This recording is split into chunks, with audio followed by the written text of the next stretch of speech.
This is Sally. She's like most chickens her age.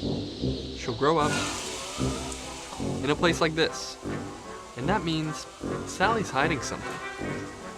A carbon footprint. Sally's farm uses electricity from a coal-fired power plant.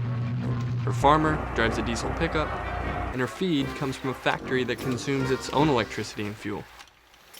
Now, meet Colin. Colin was raised on a solar-powered farm, eating locally sourced feed. Today, raising Colin is more expensive than raising Sally, because carbon-free energy is currently more expensive than fossil fuels. But someday soon, Sally's carbon footprint could tip the scales. Why? If we want to keep a livable climate, we have to put way less carbon dioxide into the atmosphere. You've got two basic options. You could make a law that limits how much fossil fuels a person or company can burn and penalize them if they break the law. Sort of like a speeding ticket.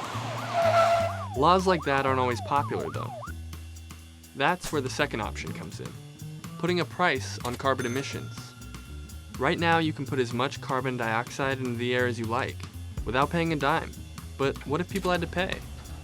Almost 20 countries around the world have adopted a carbon tax. Here's how it works. Companies pay a tax when they buy fossil fuels like coal or natural gas. The price is based on how much carbon is in the fuel.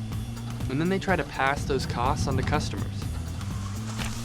That means with a carbon tax, the cost of raising Sally goes up. And ultimately, when it's time for Sally to go to the great chicken afterlife,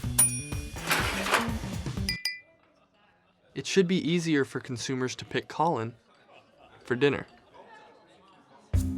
But a carbon tax isn't the only way to make carbon more expensive. Enter cap and trade. A bunch of countries have tried this too, and so has California. Under cap and trade, Sally's farmer can put as much carbon into the air as he wants. But if it goes above a certain amount, the cap, he'll need a permit. The government only hands out so many of these permits. So if you don't have enough permits for all the carbon you want to put in the air, you can buy or trade for them.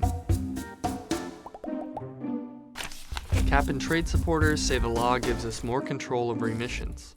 With a carbon tax, we don't know what exactly will happen to emissions, but we have a better idea how much it will cost to try to curb them.